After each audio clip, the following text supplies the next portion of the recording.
Hi everyone, welcome back to another session of Bhagavad Gita.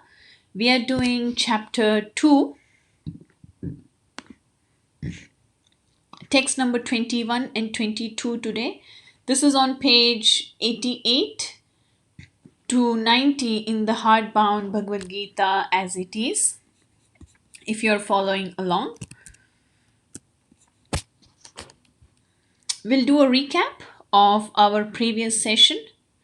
We saw chapter 2, text number 19, in which Krishna is saying Arjuna, the soul is never slayed, meaning nobody can kill the soul, you cannot cut it. Soul is never killed. He further explains that thinking that the soul cannot be killed, you cannot just go on committing violence. He explains further in chapter 2, text number 20, that body goes through six transformations and soul does not go through those six transformations. In fact, soul is steady. We will see today chapter 2, text number 21. We'll see how everything has utility. We'll do text number 22 from chapter 2. We will see two birds sitting on a tree and turning the face Krishna's advice. These are the topics we are covering today. We'll start with prayers. Om Ajnanatirandhasya Gyananjana Shalakaya Chakshurun Militam Yena Tasmai Shri Guruve Namaha.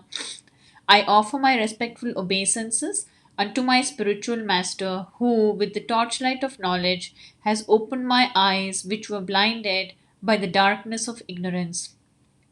Hare Krishna, Krishna Krishna, Hare Hare, Hare Rama, Rama Rama, Hare Hare. My dear Lord, and the spiritual energy of the Lord, kindly engage me in your service. I am now embarrassed with this material service. Please engage me in your service.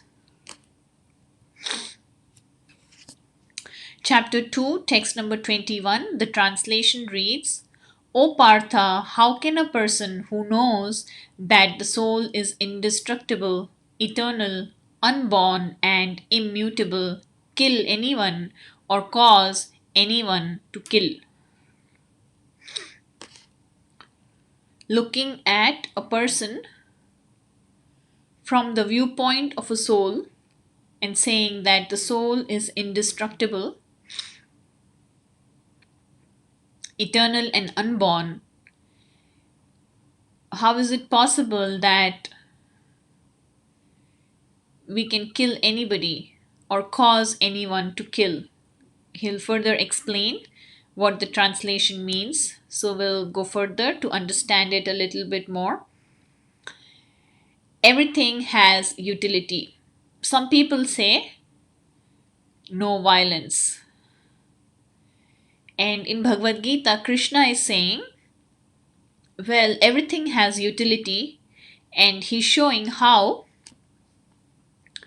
person in knowledge knows how and where to apply a thing for its proper utility.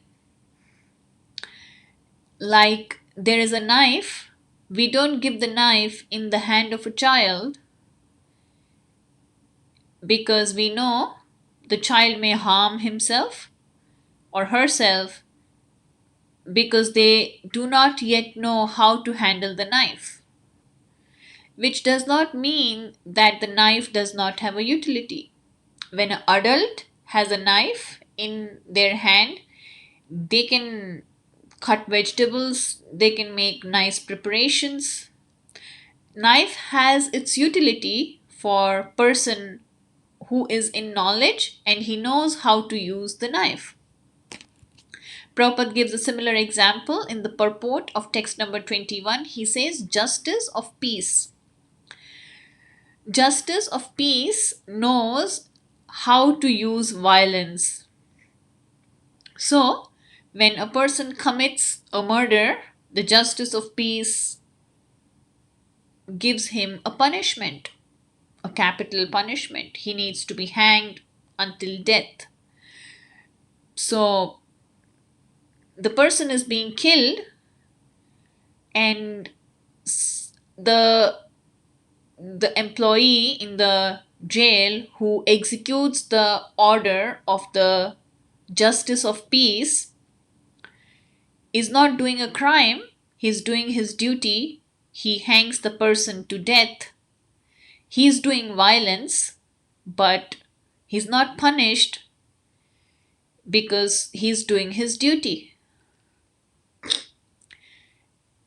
He's executing the order of justice of peace. Who knows the utility of violence? Similarly, murderer must be condemned to death. If the murderer is not condemned to death, then he commits more murders, he creates more problem for himself and for others. So, when Krishna is asking Arjuna to fight, Krishna is encouraging Arjuna to do violence, and the violence has utility. It is for supreme justice. Like the justice of peace knows where to use violence, Krishna knows where to use violence, and thus he is ordering Arjuna to fight. Similar example, a surgical operation. The person upon whom the surgical operation is being done undergoes a lot of pain, and it is for the good of the person. Why? Because it is not meant to kill the person, but it is meant to cure him.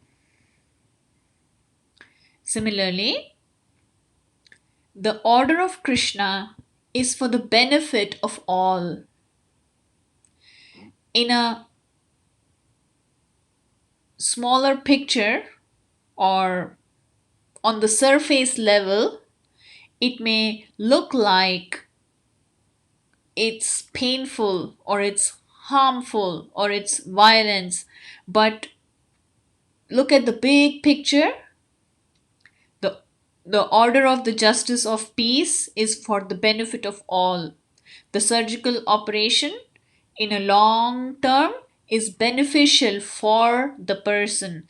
Similarly, the instruction of Krishna at a surface level might look like, hey, he's asking Arjuna to do violence. But in a big picture, his order is for the benefit of all. Krishna goes further. He explains text number 22. He's saying, as a person puts on new garments, giving up old ones, the soul similarly accepts new material bodies, giving up old and useless ones. This is a very nice verse, and it's many a times explained that every single day we take out our clothes and we put on fresh set of clothes. We don't cry saying, hey, my clothes became dirty. We do that every day as a habit. We take out old clothes and we put on new clothes. Similarly, when this body becomes old and useless, not able to function, then the soul leaves this body and takes up a new body. It's being explained, the analogy, to explain this verse, the analogy of two birds is usually taken, and the two birds are sitting on a tree. If you see, one bird is looking around, wanting to find things for enjoyment, and the other bird is sitting and watching this bird. And it is usually said that the tree is the body, and in the body live two souls. One is our soul and the other is super soul. So we are residing in this body and we are doing our day to day operations, and the super soul is sitting and watching us. He's the witness and we are the performer of action. So that's the analogy being used to describe this verse, to help us understand this verse: two birds on a tree. So Krishna is the witnessing bird and Arjuna is the eating bird. And they both are friends, yet one is the master and the other is the servant. By default, our position is the position of a servant, and by default, Arjuna's position is position of a Krishna's position is position of master. So we are servants and Krishna is the master. But we don't remember that. We forget. And the forgetful of this relationship causes us to change our position from one tree to another tree and from one body to another body. If we remember that we are the servant of Krishna and our constitutional position is to serve Krishna, then we don't have to take body after body. We can go back home, back to Godhead, and serve Krishna in a eternal body. But because we forget that we are the servant and we are meant to serve Krishna, we engage in enjoying this material world. We keep taking one body after another.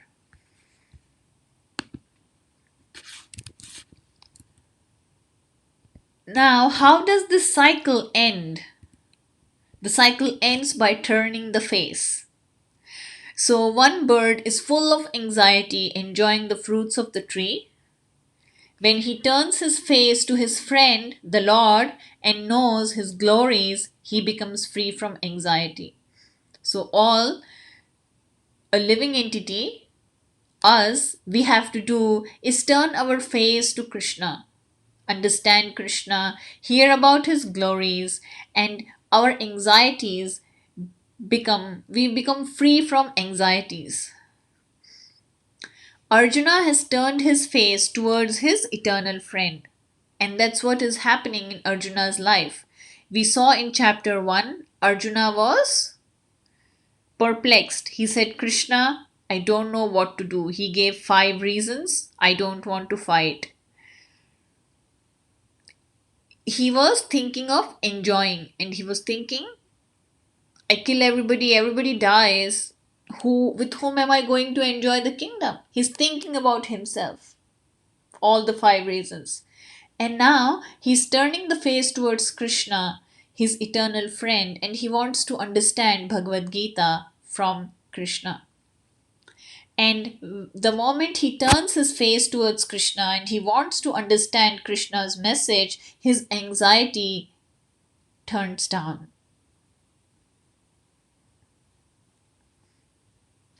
And that's the way for us. We are very anxious in this life. We don't know what's going to happen tomorrow. We are fearful. We have so many insecurities and they are blocking us. All we need to do is turn our face to Krishna and understand the teachings of Bhagavad Gita like Arjuna is doing. And once we do that, we become free from anxieties. Krishna is giving Arjuna advice. What is Krishna's advice? Arjuna is being advised not to lament for the bodily change of his grandfather and teacher. Why? Because the grandfather and teacher are not the bodies, they are spirit soul. So, Krishna is saying, why are you lamenting for their change of body? The body is going to change anyhow. Every soul leaves the old body and takes up a new body. So, Why are you lamenting? In fact, Krishna is saying, Arjuna, you should be happy. Happy that their bodies will be killed in a righteous fight and they will be cleansed from reaction. Sometimes children don't want to take bath.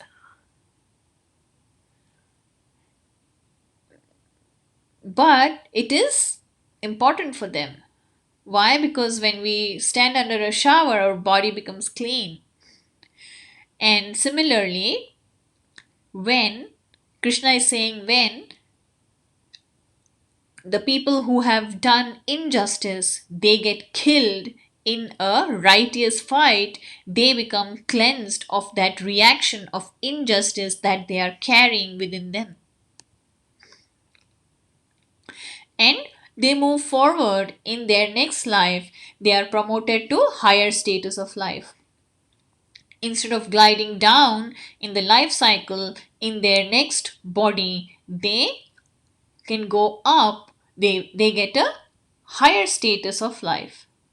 So, Arjuna, when you kill them, it is nice for them because they go to a higher status of life.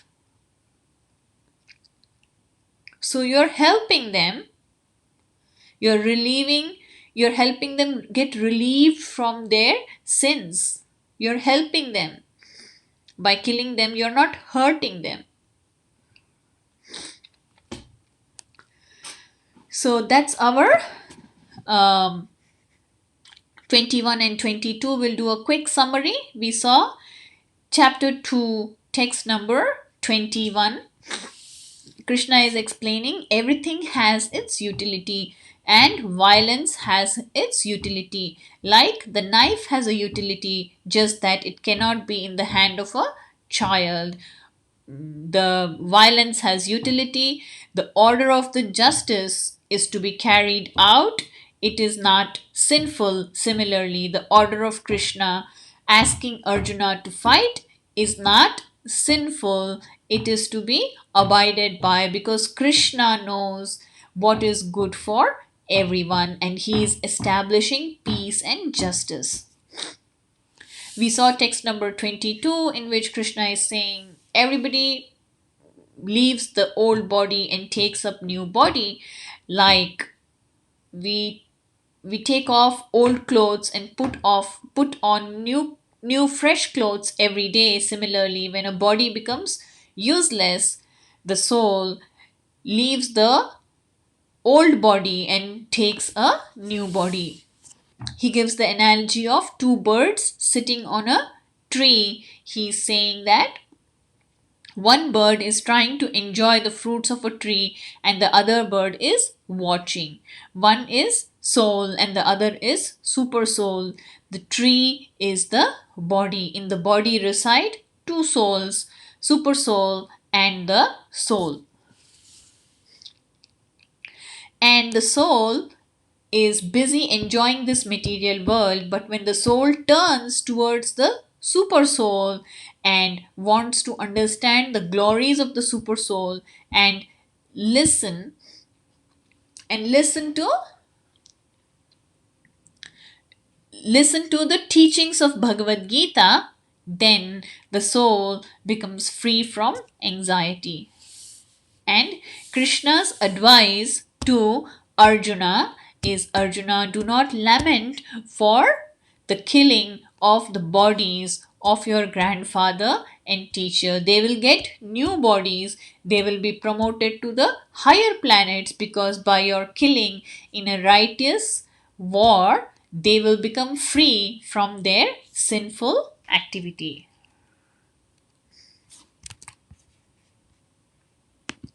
So this is our session for today. Thank you all for watching. We will meet again in our next session. Until then, Hare Krishna. Take care.